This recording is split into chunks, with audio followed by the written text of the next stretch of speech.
नमस्कार मु ज्योत्स्ना राणी सिंह मु जेतेबेले जानिली मो माँ हेबाकु जाउची मो निकटस्थ अंगनवाड़ी केन्द्र हाड़ीपोखरी अंगनवाड़ी केन्द्र रे नाम पंजीकरण कली। पंजीकरण करने दिन आम अंगनवाड़ी दीदी मते प्रधानमंत्री मातृबंधन योजना विषय रे अवगत कराइथिले। तसहित किपरि मो निजर जत्न नेबी एवं की खाद्य खाइबी दिन को केते घंटा विश्राम नेबी ता विषय रे मध्य बुझाइथिले। स्वास्थ्यकर्मी मोर स्वास्थ्य परीक्षा करी मते आयरन कैल्शियम खाइबा पई परामर्श देइथिले।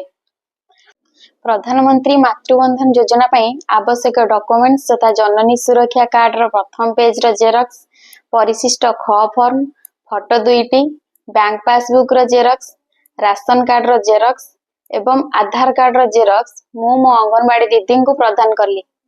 तापरे मो अकाउंट को सरकार को तरफ 6000 टंका आसीथिला।